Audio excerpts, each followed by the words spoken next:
नमस्कार दोस्तों, मेरे YouTube channel nurture your destination में आप लोग का फिर से स्वागत है। अभी हम लोग जो है इस क्लास में जितने भी हिस्ट्री के इंपॉर्टेंट क्वेश्चन है उसको हम लोग टारगेट करेंगे। एग्जाम हमारा 2 से 3 दिन बस बच गया है, किसी का 15 को होगा, किसी का 16 को होगा। तो मेन फोकस ये होगा कि हिस्ट्री को कितने से कम समय में रिवाइज कर सके, मेन हमारा टारगेट ये रहेगा। इससे पहले की वीडियो में मैंने वैदिक संस्कृति, सिंधु सभ्यता और उसका क्या जैन धर्म करा दिया था। अब जो है मुझे मैं इस वीडियो में जो है बौद्ध ग्रंथ से लेके जो है ब्रिटिश काल के विकास तक के जितने भी क्वेश्चन हो सकेंगे उसको हम लोग पूरा करेंगे। ठीक है, तो चलिए स्टार्ट करते हैं। पहले हम लोग बौद्ध धर्म से स्टार्ट करते हैं। बौद्ध धर्म में इंपॉर्टेंट क्वेश्चन क्या क्या बनते हैं।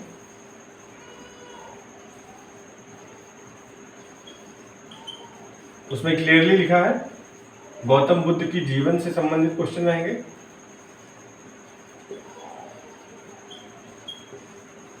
और उनकी दूसरा क्या है, शिक्षाएं।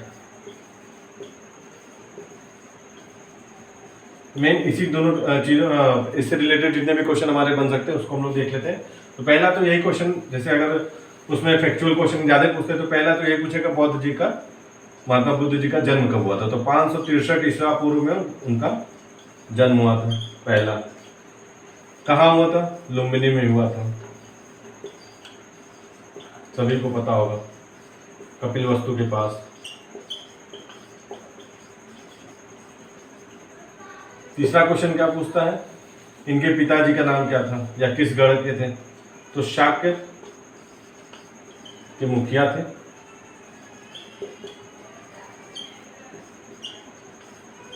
इनकी माता कोली राजवंश से थी, कोली।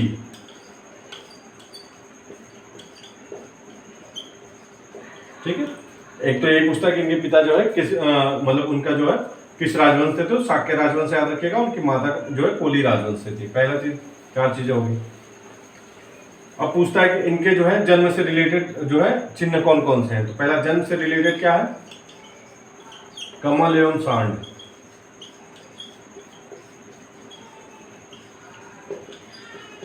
दूसरा है गृह त्याग। गृह त्याग से रिलेटेड क्या है, घोड़ा। तीसरा क्या है,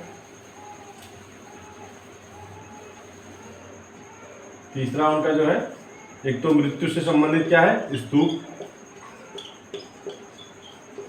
स्तूप में जो है इनके जो है शरीरों के जो है अवशेष रखे जाते थे। चौथा निर्वाण से संबंधित क्या है, पद चिन्ह है। पांचवा क्या है आपका, ज्ञान, शिक्षा। इनको कहां से, शिक्षा का चिन्ह कौन सा है, पीपल का वृक्ष।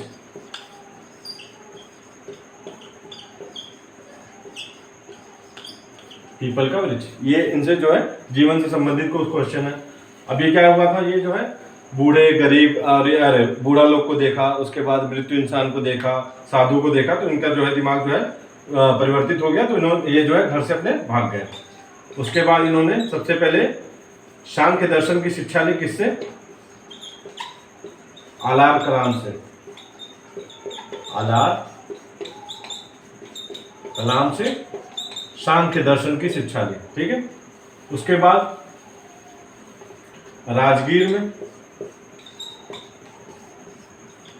रुद्र कराम पुत्र से शिक्षा ली। रुद्र कराम पुत्र से शिक्षा ली। ठीक है, उसके बाद ये 6 वर्ष तक आपका कोई दोस्त विपिन होगा, उस नाम से याद रखिएगा, विपिन। ठीक है, तो पी से क्या होगा, पीपल के वृक्ष के नीचे। एन से होगा निरंजना या फाल्गु नदी के पास। पीपल का पी से हो गया पीपल का वृक्ष। एन से हो गया निरंजना या फाल्गु नदी। और वी से हो गया वैशाख पूर्णिमा। वैशाख पूर्णिमा। तो 6 वर्षों तक कठिन तपस्या के पश्चात इनको जो है ज्ञान प्राप्त हुआ। कहाँ पे हुआ, किस दिन, वैशाख पूर्णिमा के दिन, पीपल के वृक्ष के नीचे, निरंजना या फाल्गु नदी के किनारे। ठीक है, यही ज्ञान प्राप्त होने के बाद वो क्या कहलाए, बुद्ध कहलाए।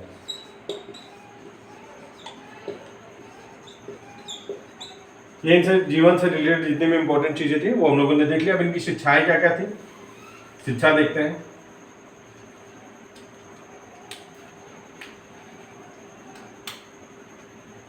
ये ईश्वर में विश्वास नहीं करते थे,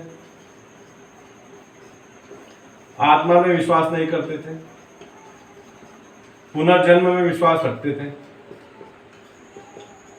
ठीक है, तो ईश्वर और आत्मा दोनों में ये विश्वास नहीं करते थे। ईश्वर में ना आस्था रखने में ये और जैन धर्म एक समान थे, लेकिन जैन धर्म में आत्मा को मान्यता थी। ठीक है, तो ना ही ईश्वर को मानते थे, ना ही आत्मा को मानते थे, पुनर्जन्म में इनका विश्वास था। पहली चीज होगी। दूसरा चीज क्या है इसमें, इन्होंने अब जो है क्या, अभी इसमें जो है शिक्षाएं क्या कहती, जो इन्होंने जो चीजें देखी उससे बताया कि दुख है, दुख का समुदाय है, दुख का निरोध है। इस तरीके से इन्होंने 4 चीजें बताई, दुख निरोध प्रतिपज्ञा करके बताई। अब इन सब चीजों से मतलब उनका मेन एम ये था कि आप जो है मोक्ष या निर्वाण की प्राप्ति कर लीजिए। निर्वाण की प्राप्ति का मतलब क्या था, आपकी इच्छाओं की समाप्ति हो जाए। जैसे एक उन्होंने और दिया था अपना सिद्धांत, उसका क्या था, प्रत्युत समुत्पाद। इसका मतलब ये होगा कि जैसे अभी हमारी कोई इच्छा हुई, उसकी पूर्ति हो गई, तो तुरंत हमारी दूसरी इच्छा जन्म ले लेगी, उसके बाद तीसरी इच्छा, जैसे जैसे हमारी इच्छाओं की पूर्ति होती जाएगी नई इच्छा जन्म लेती जाएगी। तो इसी को उन्होंने क्या कहा था, प्रत्युत समुत्पाद। तो इन सब चीजों का खत्म करने का मेन वो था, मार्ग था निर्वाण की प्राप्ति। निर्वाण की प्राप्ति कैसे होगी, मतलब आप इन सब चीजों से मुक्त हो जाए, तो उसके लिए उन्होंने अष्टांगिक मार्ग की बात बताई। अष्टांगिक मार्ग, ठीक है, बहुत इंपॉर्टेंट था। अष्टांगिक मार्ग में इन्होंने बताया कि किस तरीके से हम लोग जो है निर्वाण की प्राप्ति कर सकते हैं। ठीक है, तो एक ये पूछ सकता है कि बुद्ध में अष्टांगिक मार्ग किस दर्शन में दिया गया है, तो वो बुद्ध में दिया गया है। प्रत्युत समुत्पाद किस में दिया गया, तो इसी में दिया गया है, बौद्ध दर्शन में। और क्या था, दुख था, दुख समुदाय, दुख निरोध प्रतिपज्ञा। इस तरीके से 4 उसमें और जो है सिद्धांत दिए गए थे।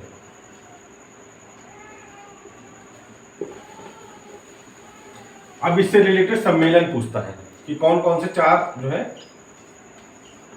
हुए थे सम्मेलन। तो पहला, अब या बौद्ध संगति कह ले उसको, बौद्ध संगति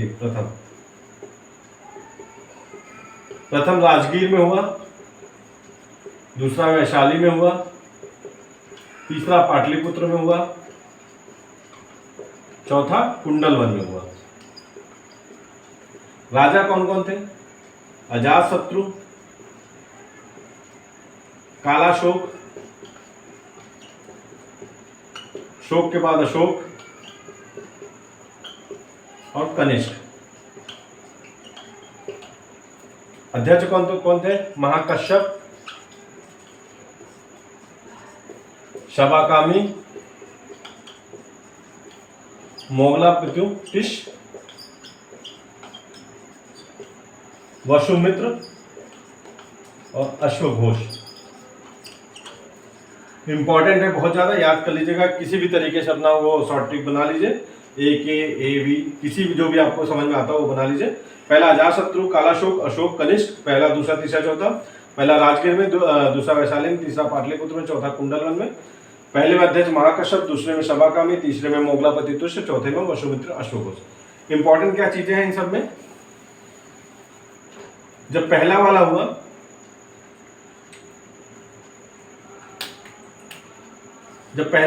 तो उसमें जो है सुत्त पिटक और विनय पिटक की रचना की गई, सुत्त और विनय। तीसरा वाला में अभिधम्म पिटक। इसमें क्या हुआ था, दूसरे वाले में 2 भागों में विभाजित हुए, स्थाविर एवं महासंघिक। स्थाविर क्या थे, ये स्थाविर मतलब पुराने नियमों को मानना चाहते थे, महासंघिक जो है नए नियम अपनाना चाहते थे। चौथा सबसे इंपॉर्टेंट है, इसमें हीनयान एवं महायान 2 भागों में विभाजित हो गए। अब इसमें देख लेते हैं, सुत्त पिटक विनय, ये सबकी रचना जो है सबसे इंपॉर्टेंट पाली भाषा में हुई है। बुद्ध ने जो उपदेश दिए हैं और जो वो किए हैं वो पाली भाषा में दिए हैं। सुत्त पिटक में क्या है, इसमें बुद्ध के सिद्धांतों को संकलित किया गया है। विनय में क्या है, न से नियम याद रखिएगा, इसमें नियम बताए गए हैं कि बौद्ध भिक्षु और भिक्षुणियों को किस तरीके से रहना है। अभिधम्म में दर्शन की बात की गई है, दर्शन की बात, ठीक है। पहला हमारा ये हो गया कि सूत्र में किस किस क्या बात हुई है, तो सिद्धांत, बौद्ध के सिद्धांतों और जीवन के बारे में उसमें बताया गया सूत्र पिटक में। विनय में बौद्ध जो भिक्षु भिक्षुणियां हैं उनको किस तरीके से रहना है, उसके नियम या आचार व्यवहार किस तरीके से करना है उसके बारे में बताया गया। अभिधम्म में जो है बौद्ध दर्शन के बारे में बताया गया। ठीक है, पाली भाषा याद रखिएगा, बहुत इंपॉर्टेंट है। इन्होंने अपने सबसे ज्यादा उपदेश कहाँ दिया, कौशल की राजधानी श्रावस्ती में।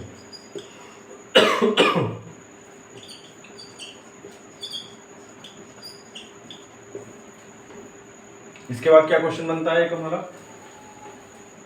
हाँ, हीनयान और महायान में अंतर क्या है।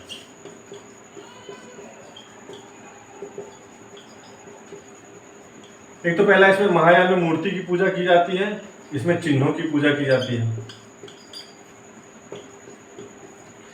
महायान ये मानते हैं कि पहले दूसरे लोगों का कल्याण किया जाए, उसके बाद अपना कल्याण किया जाए, जबकि हीनयान कहते थे पहले खुद का कल्याण हो, पहले स्वयं का निर्वाण की प्राप्ति हो। और ये क्या कहते थे, नहीं, पहले दुनिया के अन्य लोग जो है वो निर्वाण की प्राप्ति करें, बाद में हम लोग करेंगे, जो बौद्ध को मानने वाले। ठीक है, मैं नहीं पूछता है कि इसमें जो है मूर्तियां किसमें मानी जाती थी, तो इसमें महायान में मूर्तियां की पूजा की जाती थी, हीनयान में चिन्हों की पूजा की जाती थी। तो बौद्ध धर्म से रिलेटेड जितने भी इंपॉर्टेंट क्वेश्चन थे वो हम लोगों ने देख लिए। इससे ज्यादा आएंगे तो बात अलग है, लेकिन इसी में से आ जाना चाहिए। नेक्स्ट है हमारा मौर्य वंश। अब मौर्य में क्या क्या पूछ सकता है, एक तो चंद्रगुप्त, दूसरा बिंदुसार, तीसरा अशोक, और लास्ट राजा कौन था इनका, बृहद्रथ। एक तो ये क्रम याद रखिएगा, चंद्रगुप्त मौर्य, बिंदुसार, अशोक और बृहद्रथ। ठीक है, राजाओं का ये क्रम है। अब इसमें क्या क्या इंपॉर्टेंट है, चंद्रगुप्त जो है एक तो सन पूछ सकता है, कब गद्दी पे बैठा, तो 322 ईसा पूर्व में। ठीक है, इसके समय कौन था, मेगास्थनीज। इसकी बुक कौन सी है, इंडिका, जिसमें उसने बताया कि समाज 7 वर्गों में विभाजित था उस समय। ये जो है जैन धर्म को मानने वाला था। और तो कुछ इसमें इंपॉर्टेंट बहुत सी चीजें हैं, लेकिन इसी में से आ जाना चाहिए। अगर उसमें मेनली जो है आपके सिलेबस में अशोक को इंडिकेट किया हुआ, तो इसके बारे में थोड़ा हम लोग ज्यादा देखेंगे। बिंदुसार कौन था, चंद्रगुप्त के बाद उसका लड़का जो है बिंदुसार बना, गद्दी पे बैठा। ये जो है 298 सन याद कर लीजिएगा, बहुत इंपॉर्टेंट है, पूछ सकता है। ये जो है 298 ईस्वी के आसपास ईसा पूर्व में बैठा गद्दी पर। इसको अमित्र घात एवं शत्रु विनाशक कहते थे।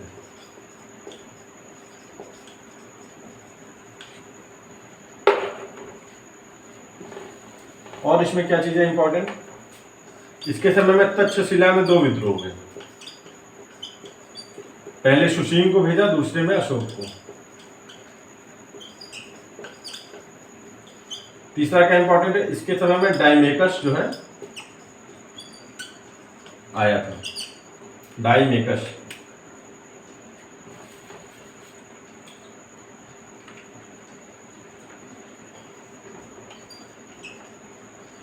ठीक है, और तो कुछ इससे ज्यादा इंपॉर्टेंट है नहीं, मेन हम लोग अशोक के बारे में देखते हैं। अशोक से रिलेटेड क्या क्या क्वेश्चन बन सकते हैं। पहला, ये कब गद्दी पे बैठा, तो ये 269 ईस्वी पूर्व में गद्दी पे बैठा। गद्दी पे बैठने से पहले यह अवंती का राज्यपाल था।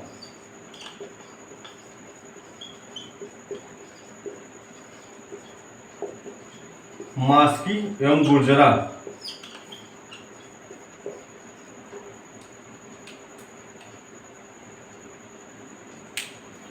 मास्की एवं गुर्जरा के अभिलेखों में इसका नाम अशोक है।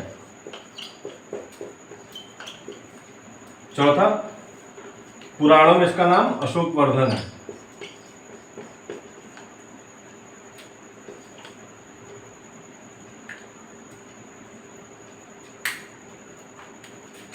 पुराणों में इसका नाम अशोक वर्धन। ठीक है, ये इससे 4-5 क्वेश्चन बन गए। और क्या बनता है इससे क्वेश्चन, इसने सबसे इम्पोर्टेंट इसका है कि कलिंग पर आक्रमण इसने कब किया, तो इसने अपने गद्दी पे बैठने के 8 वर्ष बाद अर्थात 261 ईस्वी में इसने कलिंग पर आक्रमण किया। फिर इसमें क्या क्वेश्चन इंपॉर्टेंट, उपगुप्त नाम के बौद्ध भिक्षु ने इसको बौद्ध धर्म में ज्ञान दिया। ठीक है, उपगुप्त नाम के बौद्ध भिक्षु ने इसको बौद्ध धर्म में ज्ञान दिया। इसने बराबर की पहाड़ियों पर गुफाएं बनवाई जिसमें आजीवक संप्रदाय के लोग रह सके, हम बौद्ध भिक्षु। फिर इसने अपने पुत्र महेंद्र और संमित्रा को बौद्ध धर्म के प्रचार के लिए भेजा। और तो इम्पोर्टेंट इस, हाँ एक जो है इसके जो है अब फिर इसने स्तंभ लेखों की रचना की। इसके स्तंभ लेख जो है सबसे पहले किसने खोजा, फैडलर ने। आगे और भी नाम है, फैडलर करके याद रखिएगा। सबसे पढ़ा किसने, तो जेम्स प्रिंसप ने। बहुत इंपॉर्टेंट क्वेश्चन है, कई बार पूछ चुका है। ठीक है, सबसे पहले फैडलर ने खोजा था, पढ़ा किसने सबसे पहले, जेम्स प्रिंसप ने इसके जो है शिलालेखों को पढ़ा। इसके शिलालेख चारों भाषा में थे, ब्राह्मण, खरोष्टी, ग्रीक एवं अरमाइक। ये पूछता है कि खरोष्टी भाषा वाला कहाँ का था, तो शेरे कुना अफगान का एक था। खरोष्टी भाषा का जो अभिलेख था वो शेरे कुना, शेर ए कोहना, वहां से पाया गया था। ठीक है, फैडलर ने खोजा, जेम्स प्रिंसप ने सबसे पहले पढ़ा। और अशोक से रिलेटेड, हाँ जो इसने स्तंभ लेख लिखे हैं उसमें पूछता है कई बार कि कौन कौन से किससे रिलेटेड है। 13वां सबसे इंपॉर्टेंट है, यही जो है कलिंग के विजय के बाद, इसी में उसका उल्लेख है। कलिंग के विजय के बाद ये इसमें जो स्थापना की थी, इसमें कलिंग के विजय के बारे में उल्लेख है। ठीक है, पहले में इसने वो जो पशु बलि की निंदा की, दूसरे में चिकित्सक की बात की है, पशुओं को चिकित्सक के पास भेजा जाए। इस तरीके से इसने कई 11वें महामात्रों 12वें में स्त्री महामात्रों की नियुक्ति की बात की गई है। तो इस तरीके से इसके कहे हैं। मेन आपको 13वां याद रखना है, 13वां से याद रखिएगा। 13वीं होती है, 13वीं में आदमी जो मरता है उसके बारे में बात की जाती है। तो इसमें यही कलिंग में जितने खून खराबे होते हैं उससे रिलेटेड इसमें जो है बात की गई है। और कौन सा इसका इंपॉर्टेंट अभिलेख है, कौशाम्बी का अभिलेख है, उसको रानी का अभिलेख कहते हैं। कौशाम्बी,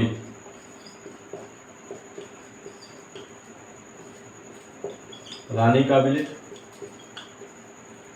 सबसे छोटा अभिलेख लुम्बी देही का है।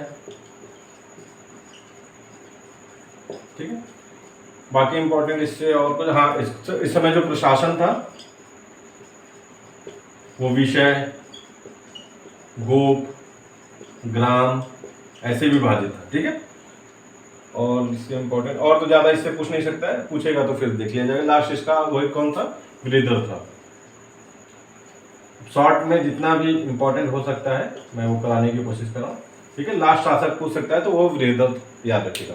तो मौर्य से संबंधित जितने भी इंपॉर्टेंट क्वेश्चन थे वो हम लोगों ने देख लिए। अब आता है हमारा गुप्त।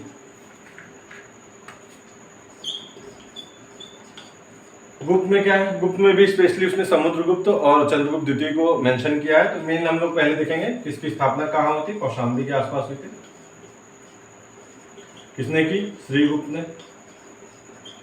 उसका लड़का कौन था, घटोत्कच। ठीक है, इसके बाद आता है हमारा तीसरा, मेन सबसे ज्यादा इंपॉर्टेंट कौन है इसमें, चंद्रगुप्त प्रथम। 319 से 20 के बीच में चंद्रगुप्त प्रथम। इसने लिच्छवी राजकुमारी कुमार देवी से विवाह किया। गुप्त संवत यही चलाया। महाराजा धीराज की उपाधि धारण की।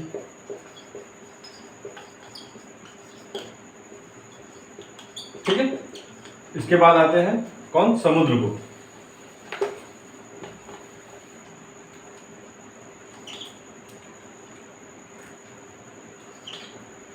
थोड़ा मार्कर की दिक्कत हुई।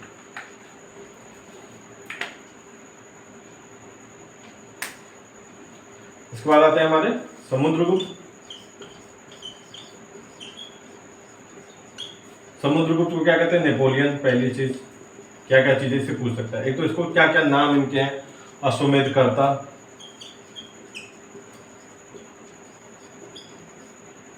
कविराज, विक्रमांक, ये चारों इनके नाम है, मतलब ये उपाधियां इन्होंने धारण की थी। ठीक है, इसके बाद और क्या पूछता है? एक इनके जो है कवि कौन थे? हरिश्चंद्र। बहुत इंपॉर्टेंट क्वेश्चन है। इन्होंने प्रयाग प्रशस्ति की रचना की। इसी में जहांगीर का भी उल्लेख है। जहांगीर की भी पूछता है कि जहांगीर का उल्लेख किस उस स्तंभलेख में? तो प्रयाग प्रशस्ति के उसमें स्तंभलेख में। हरिश्चंद्र इनके जो है कवि थे, उन्होंने प्रयाग प्रशस्ति की स्थापना की। और इससे इंपॉर्टेंट क्वेश्चन, बाकी इन्होंने वही 9 जो है उत्तर भारत के और 12 जो है दक्षिण भारत के राज्यों को जीता था, इसी वजह से इनको नेपोलियन कहते थे। अश्वमेधकर्ता हो गए, कविराज, विक्रमक, हरिश्चंद्र, प्रयाग। ठीक है, इससे इंपॉर्टेंट और नहीं है। तीसरा आ जाते हैं हमारे चंद्रगुप्त द्वितीय।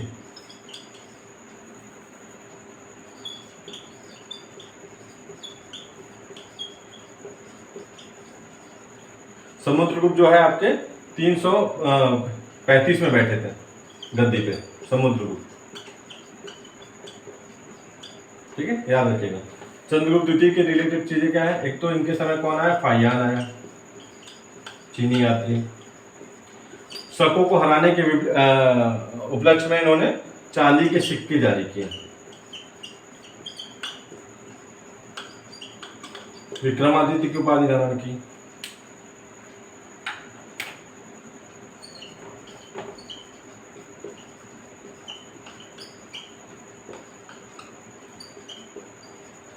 ठीक है, और इनसे रिलेटेड यही 3 इंपॉर्टेंट चीजें ये पूछता है। चंद्रगुप्त द्वितीय के फाहियान कब आया था? तो चंद्रगुप्त द्वितीय के समय आया था।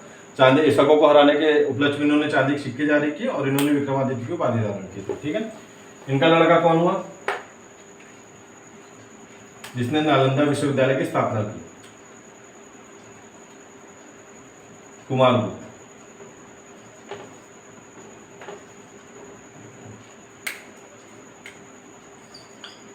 कुमारगुप्त या इसको गोविंद गुप्त भी कहते थे। इसने क्या किया था? नालंदा विश्वविद्यालय की स्थापना की थी। इंपॉर्टेंट क्वेश्चन है, कई बार पूछ चुका है। नालंदा विश्वविद्यालय की स्थापना किसने की थी? तो कुमारगुप्त ने। इसके बाद कौन आता था? स्कंदगुप्त। इसने सुदर्शन झील का पुनर्निर्माण कराया था और हुड़ों को हराया था। अंतिम शासक कौन है इसका? विष्णुगुप्त।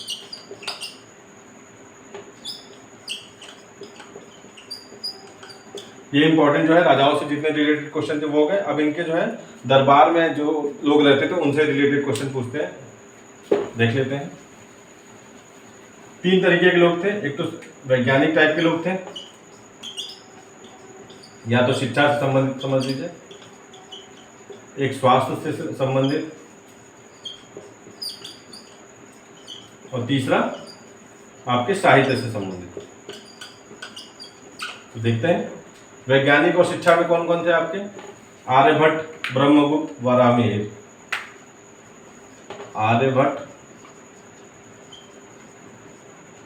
ब्रह्मगुप्त, वराहमिहिर। ठीक है, पूछ सकता है कि ये किसके दरबार में थे, तो इंपॉर्टेंट है इसलिए याद रखिएगा ये लोग इन्हीं के दरबार में थे। आर्यभट्ट की पुस्तक कौन सी है? आर्यभट्टियम एवं सूर्य सिद्धांतम।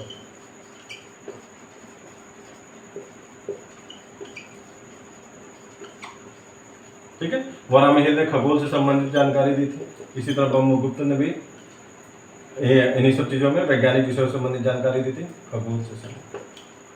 ठीक है, अब आ जाते हैं हमारे शिक्षा स्वास्थ्य में कौन थे? धन्वंतरी।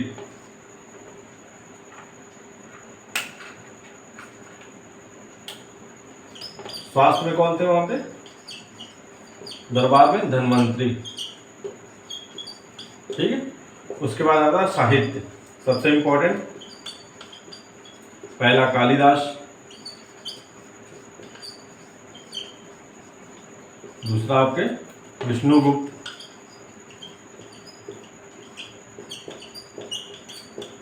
तीसरा आपका शुद्रक, ठीक है। कालिदास की पता है आपको, अभिज्ञान शाकुंतलम। विष्णुगुप्त की पंचतंत्र, शूद्रक की वृक्ष कटिकम। ठीक है, तो इससे इंपॉर्टेंट क्वेश्चन जितने भी बन सकते थे गुप्त के हम लोगों ने देख लिया। अब हम लोग हर्ष से रिलेटेड देखेंगे, हर्षवर्धन का।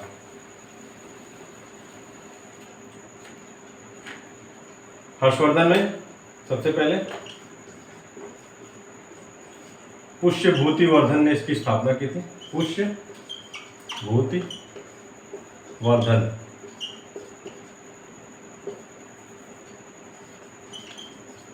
राजधानी क्या थी? थानेश्वर।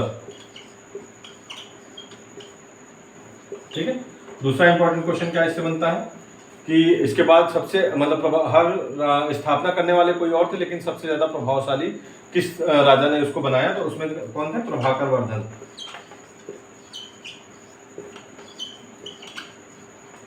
अब इसमें दो तीन कहानियां कि इनके लड़के थे, राज्यवर्धन, फिर हर्षवर्धन, उसी में उनकी बहन, एक इनकी पुत्री भी थी जिसको मौखरी राजा ने अपहरण कर लिया था, उसके पति को मार दिया था। तो फिर उसके बाद ये सब चीजें, लेकिन क्वेश्चन पूछेगा ना मेन, फिर पूछेगा कि इसकी स्थापना के हर्षवर्धन कब गद्दी पे बैठा? पहला प्रभाकर वर्धन का ही लड़का था राज्यवर्धन और हर्षवर्धन।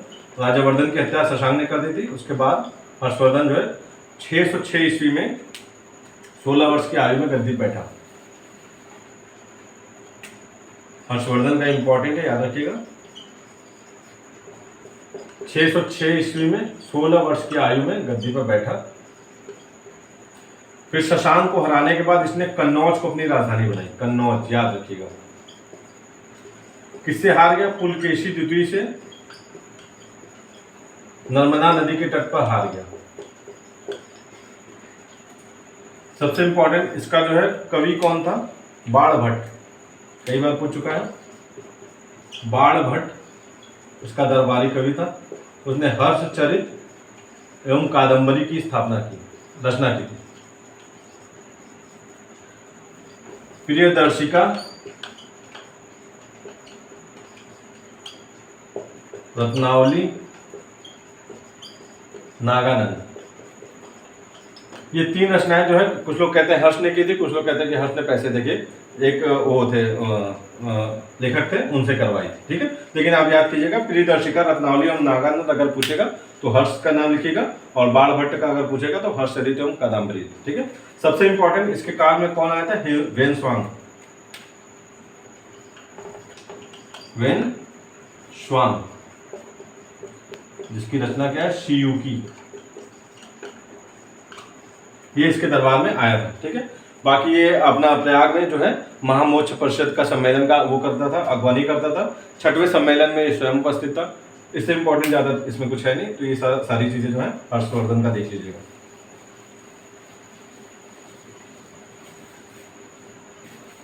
अब आ जाता है हमारा सल्तनत का।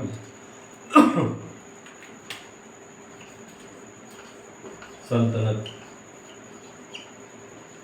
पहला हम लोग किसको देखेंगे? आपके जो है गुलाम वंश।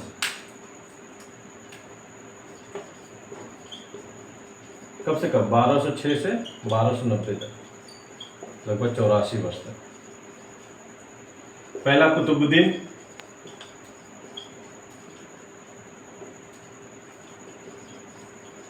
राजधानी लाहौर। और क्या इससे जो भी इंपॉर्टेंट चीजें हम लोग वही देखेंगे। इसने अपनी राजधानी क्या बनाई थी? लाहौर। उसके बाद कुबल इस्लाम मस्जिद,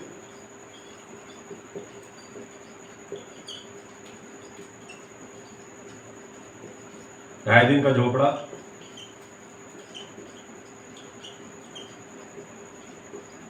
कुतुब मीनार, ये सब का निर्माण कराया। चौगान खेलते समय इसकी मृत्यु हुई और लाहौर में ही इसको दफना भी दिया गया। मतलब लाहौर में राजधानी और लाहौर में इसको दफनाया गया। इससे ज़्यादा रिलेटेड इसमें कुछ है नहीं। फिर इसका लड़का आराम सा बैठा, उससे हमारा बहुत ज़्यादा इंपॉर्टेंट है नहीं। मेन हम लोग उसके बाद इल्तुतमिश को देखेंगे। इल्तुतमिश क्या था? इल्बरी तुर्क था, बदायूं का गवर्नर था।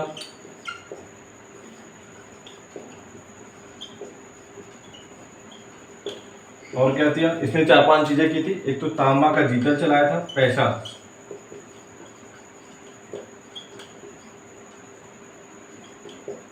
और चांदी का टंका चलाया था। कई बार पूछ चुका है क्वेश्चन। अमीरों का दमन किया था। 40 सरदारों को मिलाकर तुर्क चहलगानी की स्थापना की थी।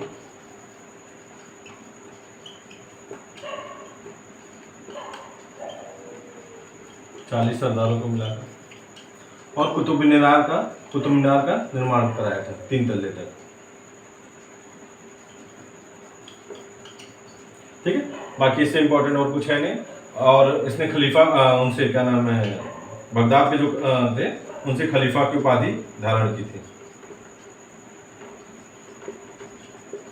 प्राप्त की थी मतलब।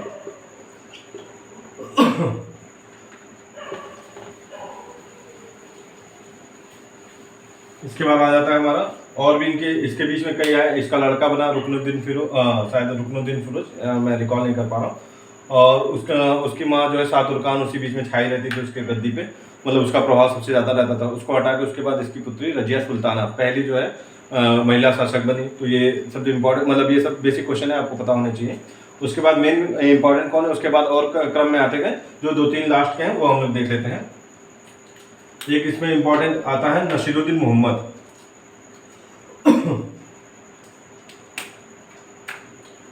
नसीरुद्दीन मोहम्मद ये पूछता है कौन सा ऐसा सल्तनत का शासक था जो टोपियां सिल कर अपना जीवन निर्वाह करता था, तो यही था। ठीक है, उसके बाद अगला पूछता है, मेन सबसे इंपॉर्टेंट है बलबन। ठीक है, इसने क्या किया, लौह एवं रक्त की नीति अपनाई। मंगोलों के आक्रमण से रक्षा किया सल्तनत का। तुर्क चहलगानी का विनाश किया। जो इल्तुतमिश ने 40 सरदारों को संगठन बनाया था उसको खत्म कर दिया। और दीवाने अर्ज सैन्य विभाग होता है, क्योंकि इससे याद कीजिएगा लौह एवं रक्त की इसकी नीति थी, मतलब सबसे ज्यादा ये लड़ाकू बनना चाहता था। तो जो ये याद करने का तरीका आपके, तो उसके लिए सेना चाहिए, तो उसने दीवाने अर्ज सैन्य विभाग की स्थापना की।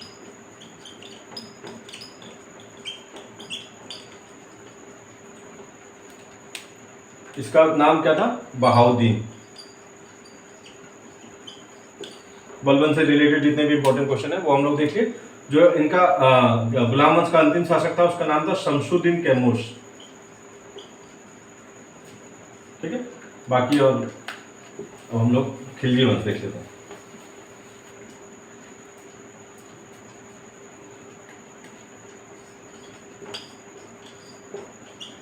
खिलजी कब से कब तक था, 1290 से 1320, 30 साल तक।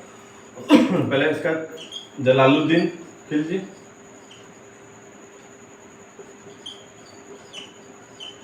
लंबा नाम है, बस जलालुद्दीन से याद रखिएगा।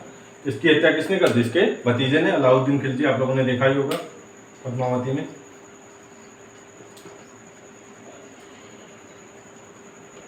कहाँ पे इसकी हत्या की थी, कड़ा, इलाहाबाद के पास एक जगह पड़ती वहीं पे।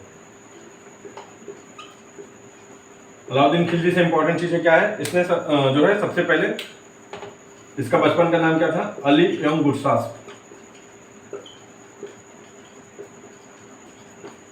दूसरा इसने क्या किया था, इसने सबसे पहले स्थायी सैनिक रखना चालू किए।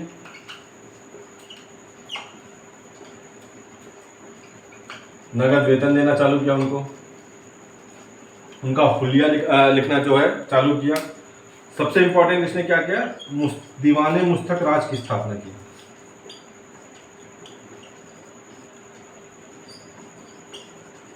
ये किससे आर्थिक मामलों से संबंधित था। मेन इसका मतलब क्या था कि ये मूल्य नियंत्रण जो है, और सबसे इंपॉर्टेंट क्या है, इसने मूल्य नियंत्रण प्रणाली लागू की। अब मूल्य नियंत्रण समझे किस उद्देश्य क्या है, इसका मेन था कि जो सैनिक ये रख रहा है उनको जो है जो सामान वगैरह रहे वो सस्ते दामों पे मिले। सस्ते दामों पे मिलेगा तो जो है उसके ऊपर ज़्यादा बोझ नहीं आएगा, सैनिक बगावत नहीं करेंगे। तो मेन इसका मोटो यही था कि बड़ी से बड़ी सेना रखी जाए उनको नकद वेतन देना था, और नकद वेतन इस वजह से देना था कि ताकि वो अपनी ज़रूरतें पूरी कर सकें। ज़रूरतें कब पूरी कर सकें? जो बाजार में जो चीज़ें हैं वो सस्ती मिले। तो इसने सबसे पहले क्या किया, मूल्य नियंत्रण जो है प्रणाली को लागू किया, और इसी में उसने दीवाने मुस्तक राज की भी स्थापना की। इसी में उसने कई अधिकारियों की नियुक्ति की, जैसे दीवाने परनवीश होता था जो परमिट वगैरह जारी करता था, ठीक। फिर और इसमें इंपॉर्टेंट क्या है अलाउद्दीन खिलजी से रिलेटेड, इसने निर्माण कार्य में क्या किया, जैश करके, जैश ए मोहम्मद एक आतंकवादी संगठन है ना, उसी से याद रखिएगा। जमैयत खान मस्जिद का निर्माण कराया, अलई दरवाजा बनाया, सीरी महल बनाया, हजार खम्बा महल का निर्माण किया, ठीक है। और क्या था इसका, और जब एक इसने चराई कर एवं गढ़ी कर,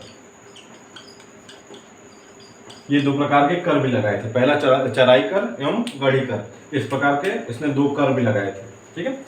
और इससे रिलेटेड अलाउद्दीन खिलजी से रिलेटेड क्या था इम्पोर्टेंट, दीवाने मुस्तक राज हो गया, ठीक।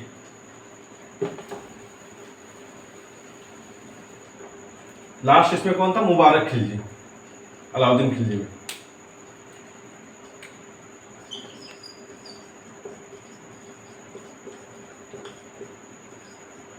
ये क्वेश्चन कई बार पूछ चुका है कि खिलजी वंश का कौन सा शासक था जिसने जो है खलीफा से उपाधि धारण की थी, तो ये मुबारक खिलजी खलीफा की उपाधि धारण की थी। ये कभी कभी नग्न होकर दरबार में आ जाता था, इसके बारे में ये प्रश्न था, ठीक है। अब हमारा आता है तुगलक वंश।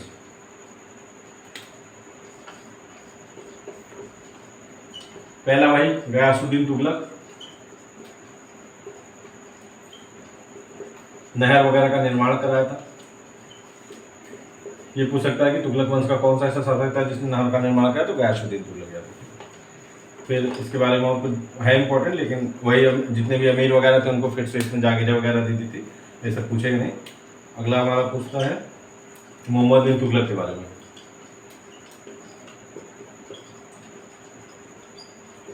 ठीक, मोहम्मद बिन तुगलक क्या किया, सबसे पहले दोआब में कर वृद्धि किया,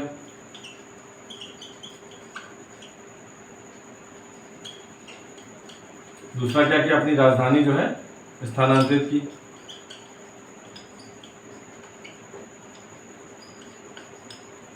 तीसरा क्या किया इसने जो है पीतल के, कुछ लोग पीतल बताते हैं कुछ लोग तांबे बताते हैं, पीतल एवं तांबे के सिक्के चलाए।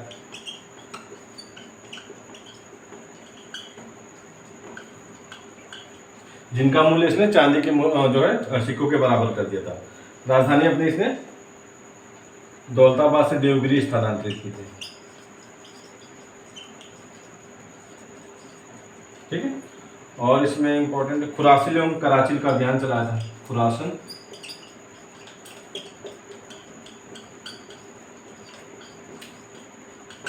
ये सब 1326-27 के आसपास है, एग्जैक्ट डेट मुझे नहीं आ रहा है। आप एक क्रम याद रखिएगा, पहले दोआब कर है, फिर राजधानी स्थानांतरित किया है, फिर पीतल एवं तांबे के सिक्के चलाए, फिर खुरासन एवं कराचिल का अभियान इसने चालू किया था। और इसका इंपॉर्टेंट क्या है, इसने जो है उसको रक्त पिपासु और ये सब सारी चीजें कहते थे, स्वप्नशील। और इसने उसको इब्ना बतूता को काजी नियुक्त किया था, इब्ना बतूता को काजी नियुक्त किया था। इब्ना बतूता की पुस्तक कौन सी है, रेहला। एक और इंपॉर्टेंट है, इसलिए दीवाने कोही कृषि विभाग, दीवान ए कोही से याद रखिएगा, कृषि विभाग की स्थापना की थी। कई बार क्वेश्चन पूछता है दीवाने, मतलब 4 मिलाने के लिए दे देता है, तो दीवाने कोही अब आपके 3 हो गए। दीवाने अर्ज जो है बलबन ने, दीवाने मुस्तकराज क्रम से याद रखिएगा, दीवाने मुस्तकराज अलाउद्दीन खिलजी ने, एम से मुस्तकराज, एन अलाउद्दीन खिलजी नहीं, MA करके याद रख लीजिएगा। और दीवाने कोही से क से अपना कृषि याद कर लीजिएगा। इसका किसने किया, तुगलक। तुगलक क्लास में भी क आ रहा है। वर्ड से खेलिए, वर्ड अगर आपको याद रहेंगे ना तो आपको बहुत ज़्यादा वो 2-3 बार अगर आप इसको रट लेते हैं तो फिर आपको खुद ही दिमाग में तुरंत वो क्लिक कर जाएगा। और कोई अगर शॉर्ट ट्रिक या मतलब रटने वाली चीज़ें बताते हैं तो वो जरूरी नहीं कि आपको उस समय याद रहे। अगर आप 2-3 बार पढ़ते हैं तो वर्ड आपका तुरंत याद आ जाएगा कि हाँ यार देखो ये वाले इसमें ये था, ठीक है। तो अगर जिससे किसी से रिलेटेड चीज़ है उसी से रिलेटेड चीज़ मतलब पकड़ के रखिए कि क आ रहा है, क आ रहा है, ख आ रहा है, मतलब ये मेरा तरीका है, आपको कुछ और हो सकता है लेकिन मुझे ये सही लगता है, ठीक है।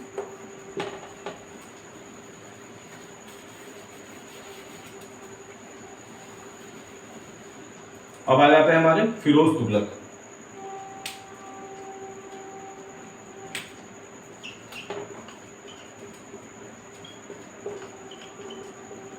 सिंचाई कर लगाया था सबसे पहले, 1/10 होता था। इसने सारे कर जो है खत्म कर दिए थे। कुल 4 कर उस समय रह गया था, खराज, खम्स, जजिया, जगा। इस तरीके से उस समय इसने सारे कर जो है खत्म कर दिए थे। इसने क्या क्या किया, दीवाने बंदगान की स्थापना की,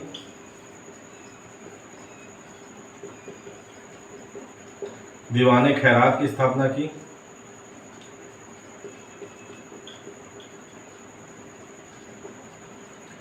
और जो है सिंचाई कर हो गया, दीवाने बंदगान हो गया, दीवाने खैरात हो गया।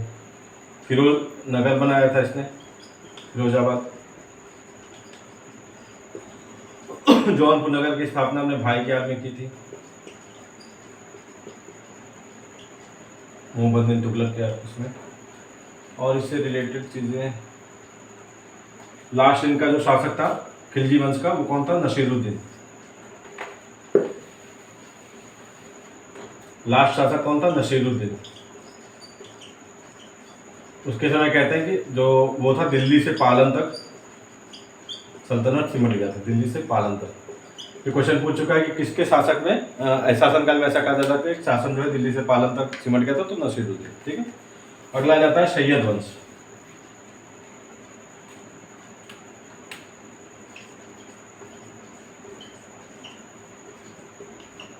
सैयद वंश की स्थापना किसने की, खिज्र खान ने। किसकी उपाधि धारण की, रैयत आला। इसका लड़का कौन था, मुबारक शाह।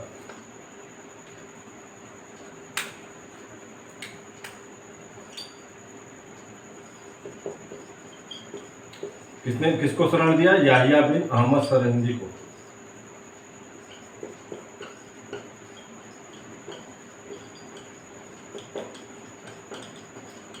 जिसने क्या लिखी, तारीख मुबारक शाही।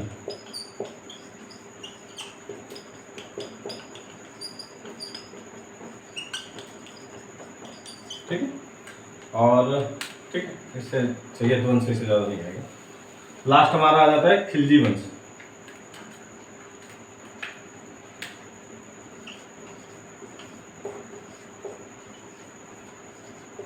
सॉरी, लोधी वंश।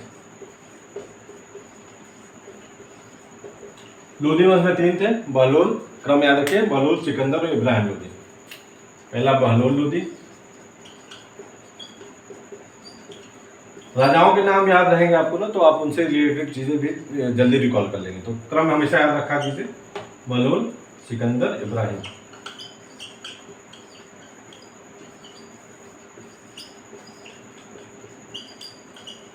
बहलोल क्या था, बहलोल सिक्के चलाए थे सबसे पहले।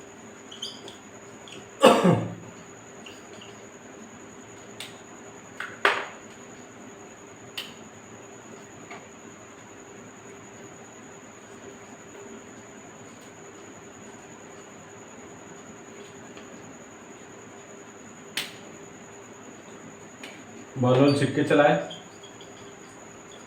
और अपने जो है जब इसके दरबार में और जो इसके पास अधीनस्थ अधिकारी थे वो खड़े रहते तो ये भी खड़ा रहता था उसमें।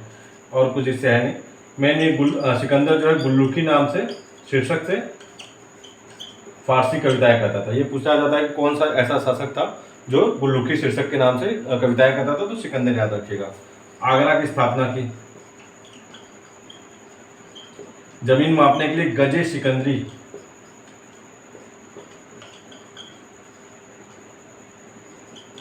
का निर्माण किया।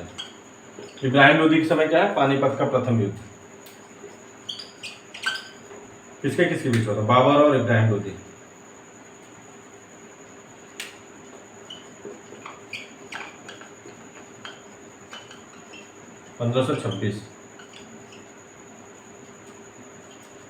21 अप्रैल से देख लीजिएगा आप एक बार, 1526 में इब्राहिम लोदी। तो यही मेन जो है इससे इम्पोर्टेंट था।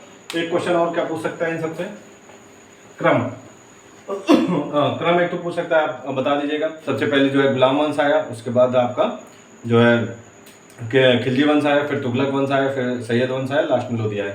सबसे ज्यादा शासन किसने किया था, तो गुलाम वंश ने। दूसरे नंबर पे तुगलक वंश ने, तीसरे पे लोधी, चौथे पे सैयद, और पांचवें पे सबसे कम 30 वर्ष तक किसने शासन किया था आपका, खिलजियों ने। ठीक है, एक वो क्वेश्चन पूछ सकता है, बाकी इससे ज्यादा इंपॉर्टेंट है ना। एक छूट गया है राजपूत साम्राज्य वाला।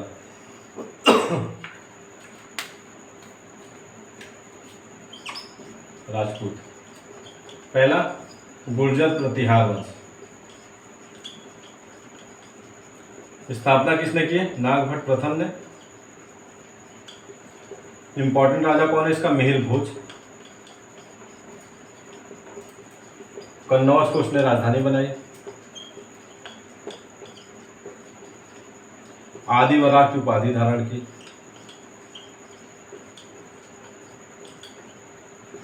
लास्ट राजा इनका था यशपाल,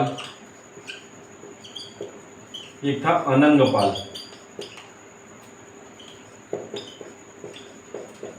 इसने क्या किया था, दिल्ली की स्थापना की थी। ये क्वेश्चन बहुत इंपॉर्टेंट है, दिल्ली की स्थापना किसने की थी, तो याद रखिएगा अनंगपाल। ठीक है, अब आ जाता है हमारा गुर्जर प्रतिहार के बाद कौन था, गहरवाल।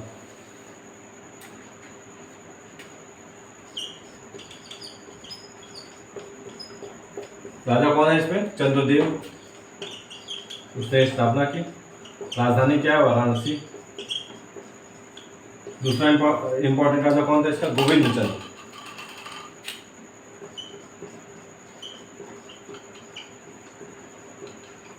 उसका एक मंत्री था लक्ष्मीधर,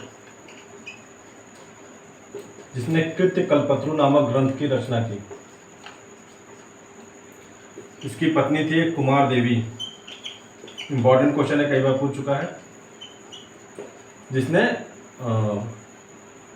वो एक जो है धर्मचक्र विहार की स्थापना की। इसी में थे जयचंद, उनकी पत्नी संयोगिता को पृथ्वीराज जो है उठा ले गए, चले गए थे। जयचंद थे, उनकी पुत्री लास्ट राजा भी थे, संयोगिता का अपहरण कर लिया। ठीक है, गढ़वाल हो गया। अब आता है हमारा चौहान वंश।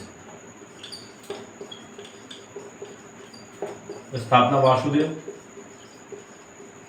राजधानी आपकी पहले इसकी थी, अजय राज ने अजमेर इसकी राजधानी बनाई थी।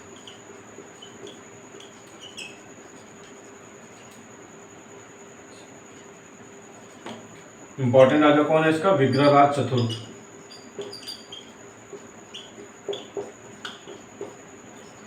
हरिकेली नामक नाटक की रचना की इसने, हरिकेली। इसी के दरबार में एक सोमदेव नाम का वो था कवि, सोमदेव, जिसने विग्रहराज नाम से, ललित विग्रहराज नाम से एक रचना की, ललित विग्रहराज।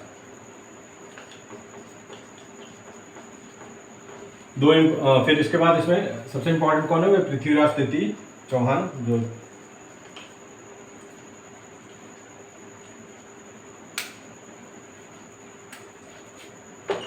पृथ्वीराज तृतीय।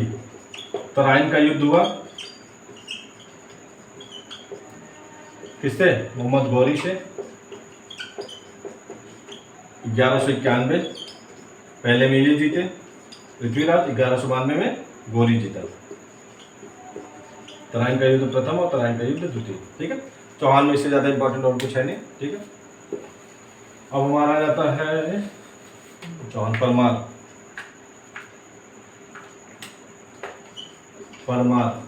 परमार वंश की स्थापना किसने की, उपेंद्र राज ने। राजधानी धार नगरी। राजा भोज जो है इनके सबसे इम्पोर्टेंट थे राजा। भोज विश्वविद्यालय, भोज झील, इस तरीके से संस्कृति विद्यालय, कई चीज़ों की इन्होंने स्थापना की थी। इम्पोर्टेंट कौन है? नैषध, इसी के दरबार में थे। नैषध चरित्र के लेखक श्रीहर्ष,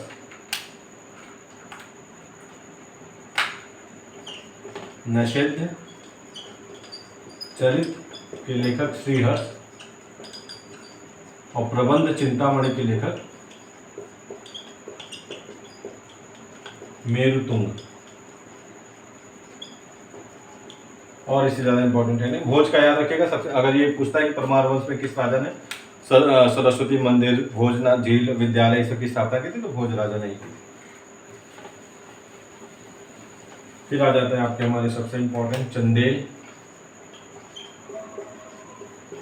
बुंदेलखंड की भूमियों पे इसका निर्माण हुआ था। तो बुंदेलखंड का पुराना नाम क्या था? जिजाग भुक्ति।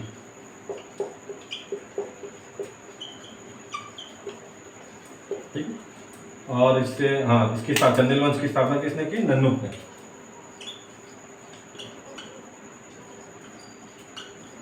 पहले राजधानी कलिंजर थी, बाद में खजुराहो हो गई। खजुराहो लेके कौन गया? धंग। बहुत इंपॉर्टेंट राजा थे इन्होंने। विश्वनाथ, वैद्यनाथ, कई मंदिरों का वहां पे निर्माण कराया। विश्वनाथ, वैद्यनाथ, ठीक।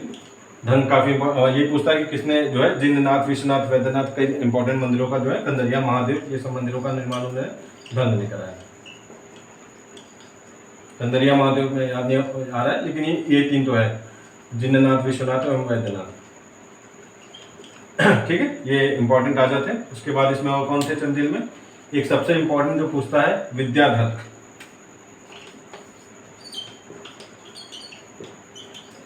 महमूद गजनवी से लड़ने वाले अकेले शासक थे। ठीक है, यही क्वेश्चन पूछता है कि कौन सा ऐसा जो है चंदेल वंश का शासक था जिसने महमूद गजनवी का सामना किया, तो विद्याधर याद रखिएगा। इसके अलावा आल्हा उदल थे, दो इंपॉर्टेंट योद्धा थे, परमर्दी देव के दरबार में रहते थे। आल्हा उदल परमर्दी देव के दरबार में रहते। ठीक है, और इससे ज़्यादा नहीं पूछेगा। फिर उसके बाद आ जाते हैं हमारे सोलंकी।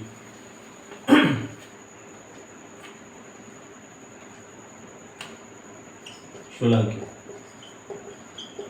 स्थापना किसने की? मूलराज ने। भीम प्रथम पहला शासक था। इसी का सामंत था विमल, जिसने दिलवाड़ा के प्रसिद्ध जैन मंदिर का निर्माण कराया।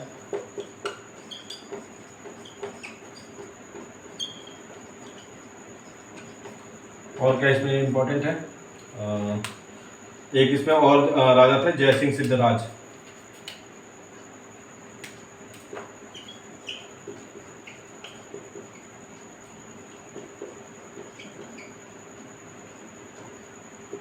मोरेड़ा के सूर्य मंदिर का निर्माण, मोरेड़ा, यही सोलंकी राजाओं ने कराया था। मोरेड़ा के सूर्य मंदिर का निर्माण इन्होंने कराया था। बाकी इसमें एक लास्ट में जो है इनका एक सामंत था, लवण प्रसाद, उसने बघेल वंश की स्थापना की। बघेल वंश का शासक था कर्ण, जिसने महमूद गजनवी से सामना किया था। ठीक है, और इसमें इंपॉर्टेंट ज़्यादा कुछ है नहीं, देख लेते हैं। एक लास्ट दो और बचते हैं। कलचूरी चेदी वंश।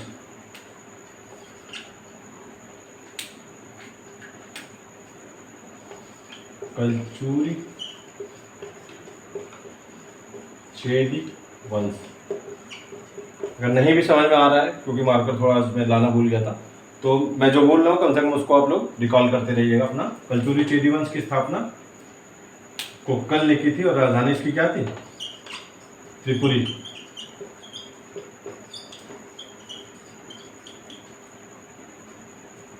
इसी का एक शासक था कर्ण, उसका भी नाम था। उसने जो है कलिंग का विजय किया और त्रिकलिंगाधिपति का उपाधि धारण की। ठीक है, बाकी और इसमें है नहीं। फिर लास्ट हमारा बनता है सूर्य, लास्ट एक और है, रिकॉर्ड एक मिनट में देख लेता हूँ।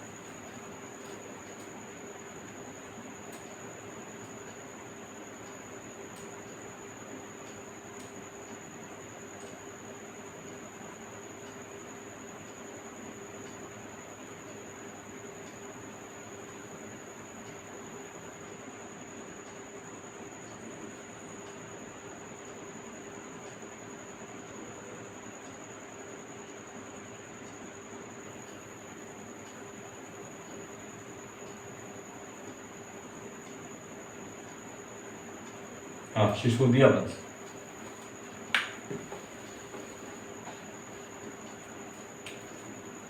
शिशोदिया वंश, ये अपने आप को सूर्यवंशी कहते थे।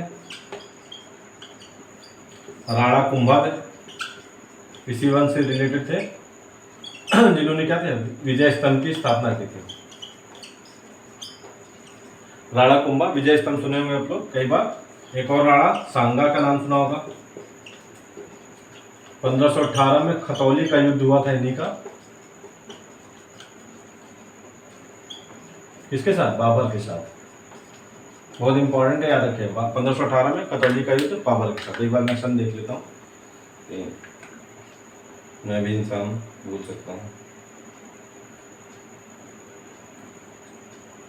ठीक, अब हमारा आ जाता है राजपूत हो गया, सल्तनत हो गया। लास्ट दो और बचे हमारे, मुगल। मुगल में क्या है? सबसे पहले बाबर। बाबर जो है के बारे में मेन आपको जानना है। एक तो वो कब शासन पे बैठा था, 1494 के आसपास बैठा था। 11 वर्ष की इसकी उम्र थी और इसने 4 युद्ध लड़े हैं।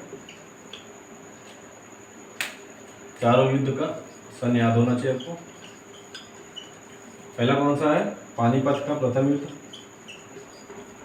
दूसरा कौन सा है? तीसरा चंदेरी का युद्ध, घाघरा का युद्ध।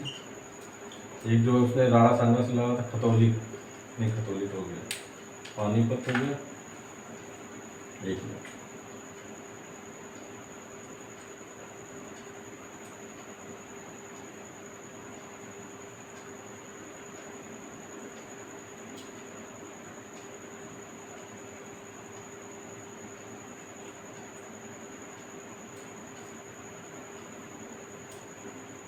ध्यान से तो होंगे।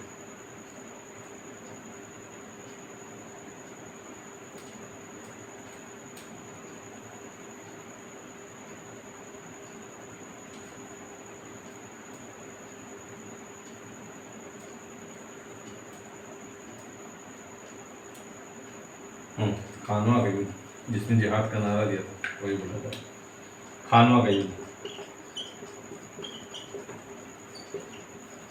1526, 27, 28, 29, ठीक है। और 1530 में ही इसकी मृत्यु हो जाती है। लास्ट में इसको कहाँ दफनाया गया है? काबुल। इसका इच्छा थी कि मुझे काबुल में दफनाया जाए, उसकी काबुल में दफनाया गया, ठीक है। ये चारों युद्ध याद रखिएगा। पहला 1526 में पानीपत का, दूसरा खानवा का युद्ध 1527 में, चंदेरी का युद्ध 1528 में, घाघरा का युद्ध 1529 में। पानीपत का प्रथम युद्ध किसके किसके? इब्राहिम लोदी एवं बाबर। पहला इब्राहिम लोदी के साथ, राणा सांगा के साथ, मेदिनी जाय के साथ और अफगानों के साथ। बहुत इंपॉर्टेंट है, चारों का चारों लिख लीजिएगा। 1530 में इसकी मृत्यु हो गई थी। एक इसने मुबैयान शैली की स्थापना की थी, पद्य शैली थी, पढ़ने लिखने की होगी, याद रखिएगा। मुबैयान शैली की इसने स्थापना की थी, ठीक है। तो बाबर से रिलेटेड ये क्वेश्चन हो गए। अगला आता है हुमायूं।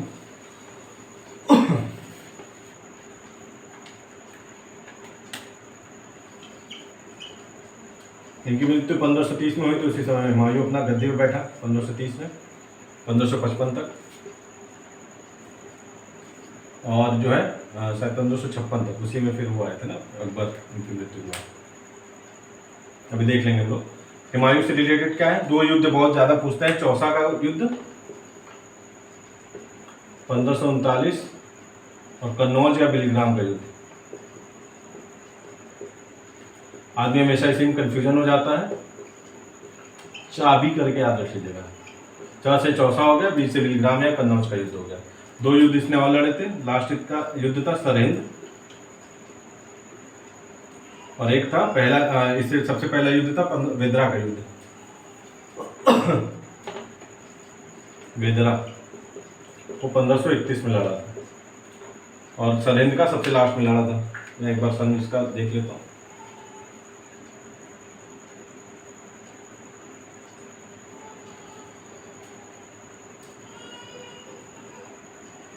ठीक, 1555।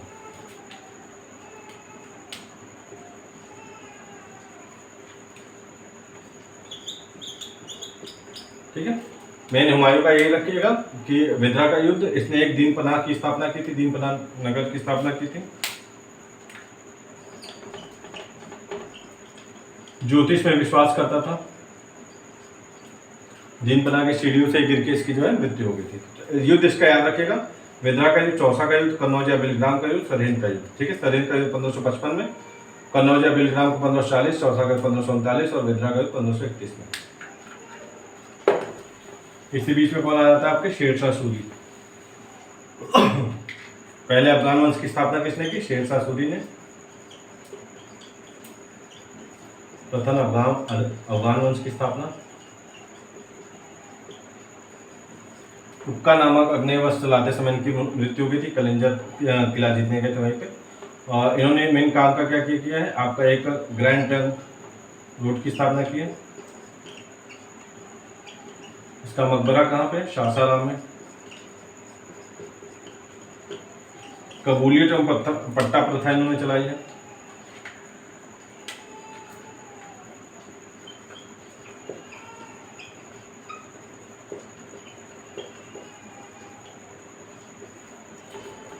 और ग्रेन और दाम नाम के सिक्के चलाए थे, ग्रेन एवं दाम के।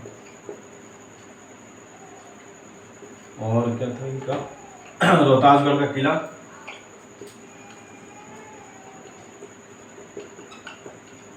किला कोहना मस्जिद का निर्माण करा है। ठीक है, इससे ज्यादा और कुछ इसमें पूछेगा नहीं, याद रखिएगा। शेरशाह सूरी का प्रथम अफगान शासक थे। ग्रैंड ट्रंक रोड बनाया था। सासाराम में इनका मकबरा है। कबूलियत एवं पट्टा प्रथा चलाई थी। ग्रेन एवं दाम नाम के सिक्के चलाए थे। रोहतासगढ़ एवं किला कोहना का निर्माण कराया था, मस्जिद है। रोहतासगढ़ का किला है, किला कोहना। सबसे इंपॉर्टेंट आ जाता है अकबर। इसमें कुछ चीजें हमको देख के भी लिखनी होगी क्योंकि थोड़ा लंबा इसका वो है। अकबर 1556 में गद्दी में बैठा। पानीपत का द्वितीय युद्ध हुआ। पानीपत का द्वितीय युद्ध 1556 में हेमू के साथ। हल्दी घाटी का युद्ध हुआ 1576 में अकबर जी महाराणा प्रताप के साथ।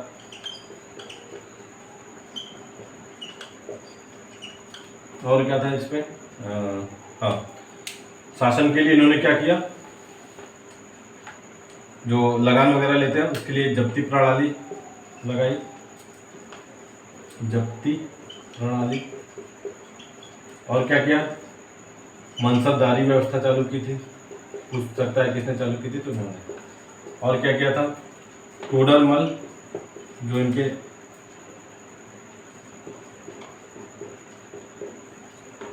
प्रशासन में थे, उन्होंने दहशाला बंदोबस्त की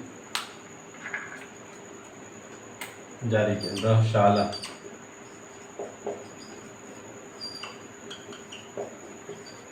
जब हम लोग आगे कोई क्लास करेंगे तो उसमें इस सब के बारे में पढ़ लेंगे। दहशाला में क्या होता है, 10 सालों का जो है औसत निकाल के लगान वगैरह निर्धारित किया जाता था। ठीक है, अभी मेन हमारा फोकस है कि कितने ज़्यादा हम लोग क्वेश्चन जो है वो टच करेंगे। ठीक है, टोडरमल ने दहशाला बंदोबस्त।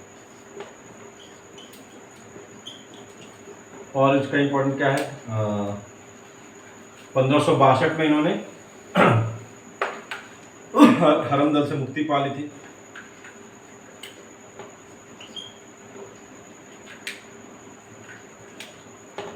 1562 में हरमदल से मुक्ति पा ली थी।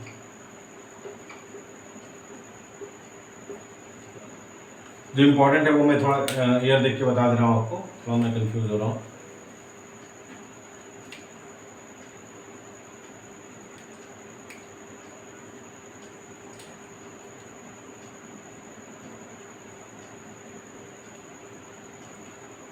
(1563) में तीर्थ यात्रा कर समाप्त किया था।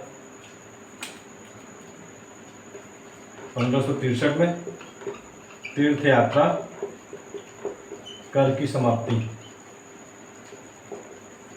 है। तो बहुत से इंपॉर्टेंट मैं बस बता दे रहा हूँ आपको। फतेहपुर सीकरी की स्थापना 1571 में की थी।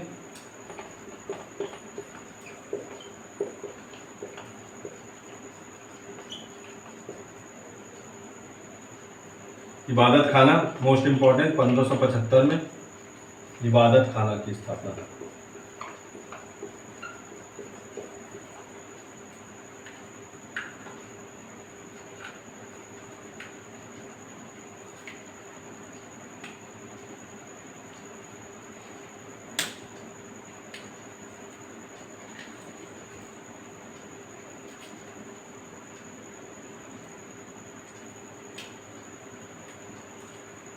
मजहर की घोषणा 1589।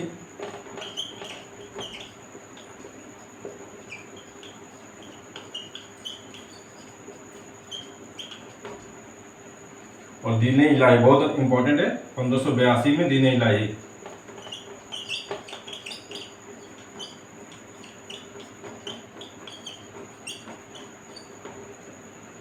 इलाही की स्थापना और 1583 में ही इलाही संवत।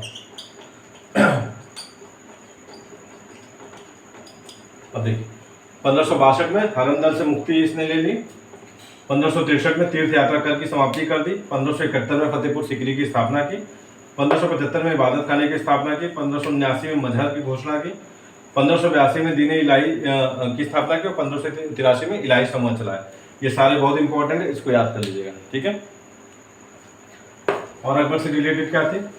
गुजरात विजय के उपलक्ष्य में उसने बुलंद दरवाजा का निर्माण कराया।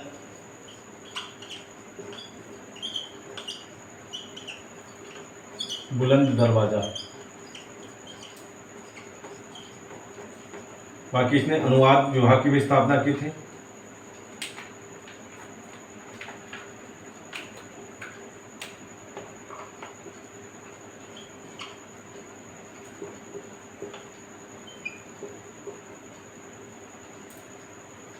इसमें नकीब, बदायूनी ये सब थे।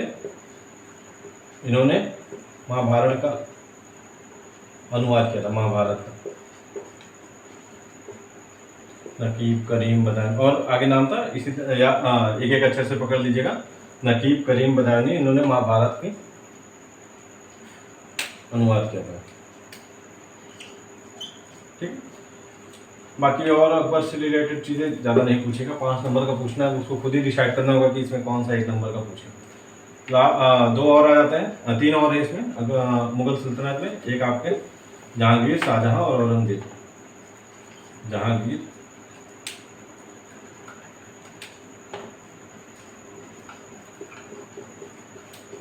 शाहजहां, औरंगजेब।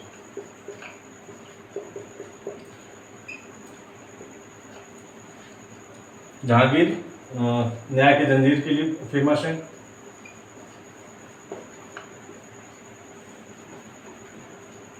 इनकी जो पुस्तक थी, इनकी आत्मकथा थी तुझे पे जहांगीरी, उसकी किसने पूरा किया? मुअज्जिम खान ने। तुझे ए जहांगीरी को किसने पूरा किया? मुअज्जिम खान ने। सरदरा में इनकी दफनाया गया है।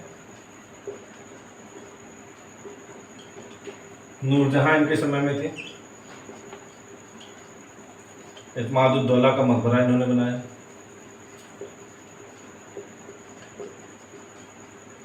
ठीक है, और इससे इंपॉर्टेंट कुछ और है नहीं। इत्मादुद्दौला का मकबरा है तो बहुत सी चीजें, लेकिन पूछना होगा तो इसी में से पूछ लेगा आपका। फिर आ जाता है हमारा शाहजहां।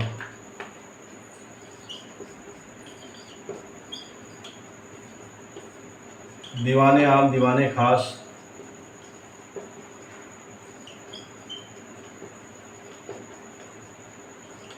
दिल्ली का लाल किला, जामा मस्जिद, आगरा का किला, ताजमहल,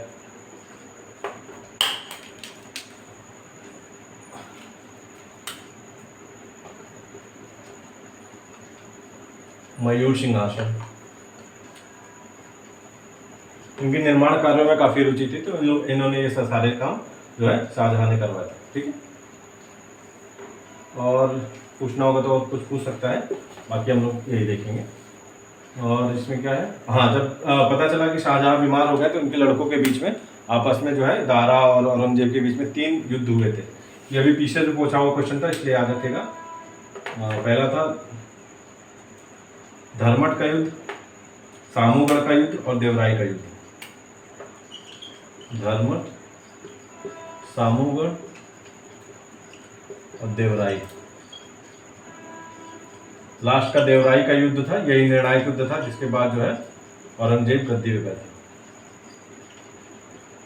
ठीक है, याद रखिएगा लास्ट युद्ध कौन सा था, देवराई का युद्ध था, जिसके बाद औरंगजेब जो है वो गद्दी पे बैठा था।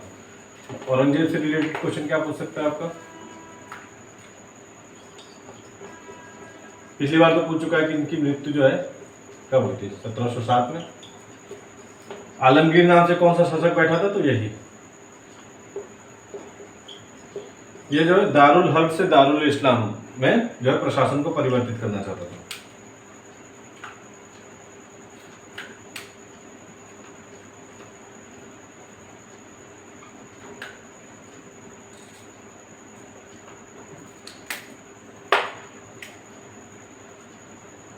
दारुल हर्ब से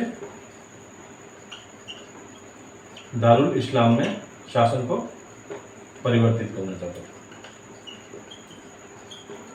और इसी के समय जो है भरत जी ने एक साम्राज्य की स्थापना की थी, याद नहीं आ रहा है, एक बार देख लेता हूँ।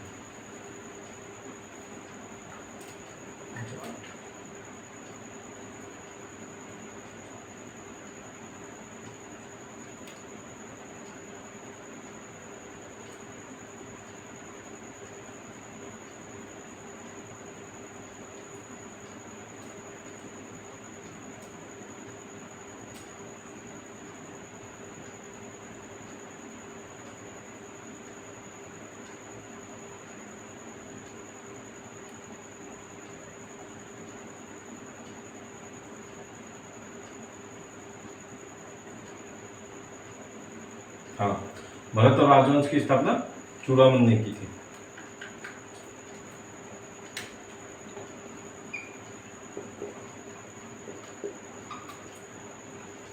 ठीक है, तो और तो ज्यादा इंपॉर्टेंट कुछ है नहीं, है बहुत से, लेकिन आपको इन्हीं तो 2-3 क्वेश्चन को याद रख लीजिएगा। इंपॉर्टेंट क्या है उसमें, मुगल शासन के समय में जो प्रशासन कैसे बटा हुआ था, तो मतलब जैसे वर्तमान में देखते हैं जिला ग्राम इस तरीके से, तो उस समय जो है सूबा सबसे ऊपर था, सूबे के बाद आपका आता था सरकार, सरकार के बाद परगना या महाल, इसके बाद जिला, दस्तूर, सबसे लास्ट में ग्राम। ये क्रम याद रखिएगा, बहुत ही इंपॉर्टेंट है, कई बार पूछ चुका है। सूबा के बाद सरकार, सरकार के बाद परगना या महल, महल के बाद जिला या दस्तूर, दस्तूर के बाद ग्राम। ठीक है, मुगल से रिलेटेड जितनी इंपॉर्टेंट चीजें थी वो हम लोगों ने देखी। अब मराठा देख लेते हैं।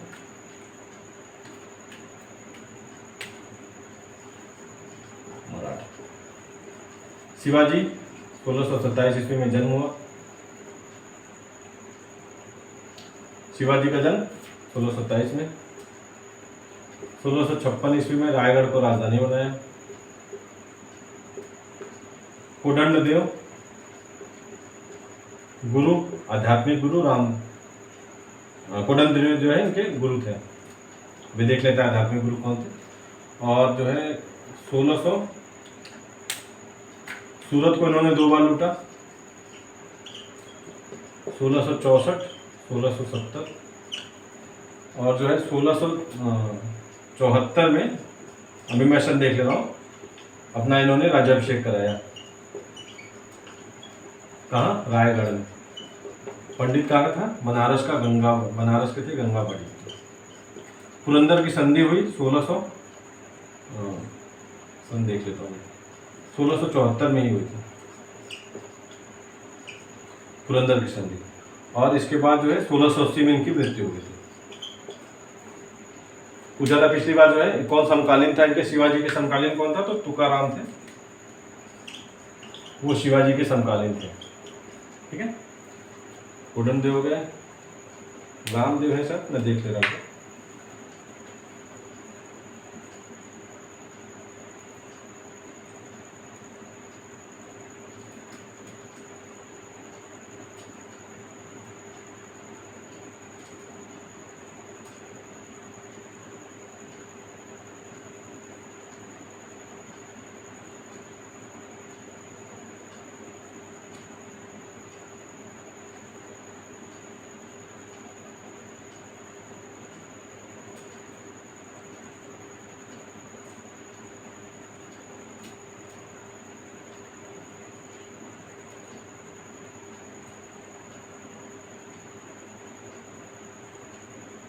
चलिए, इन्हें याद आ रहा है। और ये जो है पुरंदर की संधि 1665 में है। ठीक है, 1674 से ये राज्याभिषेक, पुरंदर की संधि 1665 में है। ये बहुत इंपॉर्टेंट, याद रखिएगा, पुरंदर की संधि जो है आपकी 1665 में। ये शिवाजी से रिलेटेड जितने भी इंपॉर्टेंट क्वेश्चन थे वो हम लोगों ने देख लिए। बाकी जो है अब इसमें जैसे क्रम, कई राजा आए उसके मराठा शिवाजी के जाने के बाद, जैसे एक, हाँ, शिवाजी के समय अष्टप्रधान, ये क्वेश्चन पूछता है कि अष्टप्रधान जो है वो किनके समय में थे? तो शिवाजी के समय में 8 मंत्री थे, उसमें अलग अलग से, जैसे सुमंत थे विदेश मंत्री, पंडित राव थे जो कि ये सब पूजा वगैरह से काम देखते थे, न्यायाधीश थे, न्याय से रिलेटेड काम देखते थे, वाक्यान्विश, चटनवीश, इस तरीके से कई उसमें थे। ठीक है, अष्टप्रधान हो गया। एक उन्होंने, शिवाजी ने कर लगाया था चौथ एवं सरदेशमुखी, चौथ एवं सरदेशमुखी। ठीक है, ये पूछता क्वेश्चन, एक कर किसने लगाया था? तो शिवाजी ने चौथ एवं सरदेशमुखी कर लगाया था। इसके बाद इनके उत्तराधिकारी क्या है? संभाजी आए, संभाजी के बाद राजा राम आए, राजा राम के बाद उनकी पत्नी आई, उसके बाद वो संभाजी के बाद कौन था? संभाजी, फिर राजा राम, फिर उनकी पत्नी आई, फिर अपने बच्चे को शिवाजी नाम से उन्होंने बनाया, शाहू, हाँ, शाहू जी महाराज। इस तरीके से फिर बाजीराव, इस तरीके से कई क्रम चलता रहा। मेन हमको जो है याद करना है, एक तो इनमें सिंधिया जी थे, उनको मैकियावली कहा जाता था मराठों का। दूसरा क्या है कि मराठों का युद्ध अंग्रेजों के साथ जो हुआ वो सबसे इंपॉर्टेंट है। प्रथम आंग्ल मराठा युद्ध, द्वितीय एवं तृतीय आंग्ल मराठा युद्ध। पहला 1782 में हुआ था, दूसरा 1803 से 5 के बीच में हुआ था, तीसरा 1816 से 18 के बीच में हुआ था।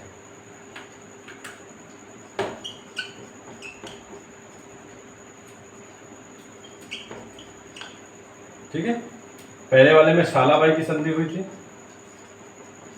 दूसरे वाले में 1803 से 5 के बीच में हुआ था,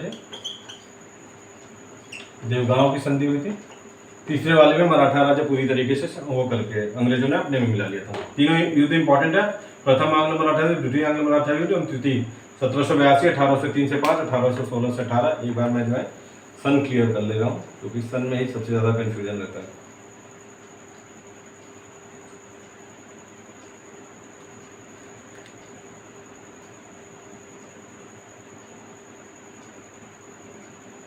ठीक ठीक ठीक है, और मराठा से ये हो गया। लास्ट अब हमारा है कि जो ब्रिटिश शासन का भारत में किस तरीके से स्थापना हुई।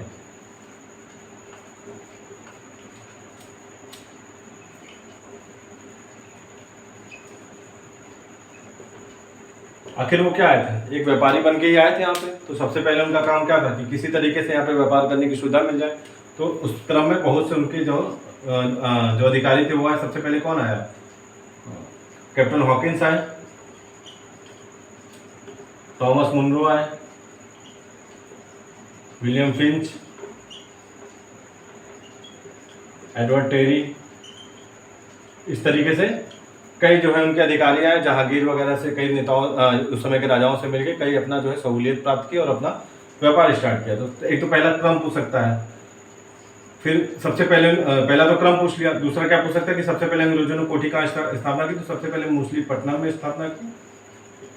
उसके बाद टॉमस मुनरो जो है उत्तरी भारत में पूछेगा तो सूरत में जहांगीर से मिला, उसने कुछ सहूलियत दी और सूरत में कोठी खोलने की इजाजत दे दी। इसके बाद गोलकुंडा के एक शासक थे,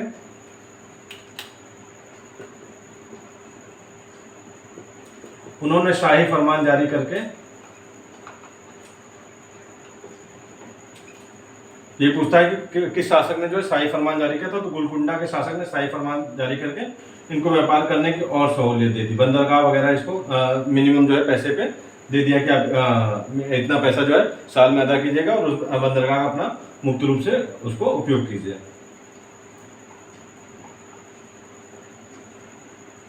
शाही फरमान याद रखिएगा। उसके बाद मेन आखिर इनकी इस्टेब्लिश कैसे हुआ, क्योंकि उस समय तो कई थे आपके जो है फ्रेंच थे और पुर्तगाली थे, सारे थे। तो मेन इनका जो है सबसे लास्ट में लड़ाई हुई थी वो फ्रेंच लोगों से हुई थी, फ्रांसीसियों से। तो इसमें यही पूछता है, 3 उसमें युद्ध हुए थे। प्रथम कर्नाटक युद्ध, उसको कर्नाटक युद्ध के नाम से जाना जाता है। प्रथम कर्नाटक युद्ध,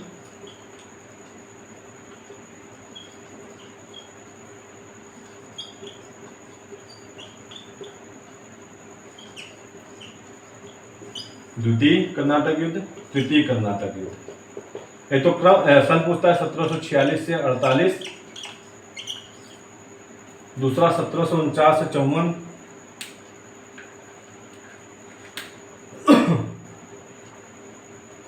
(1749 से 54), तीसरा 1756 से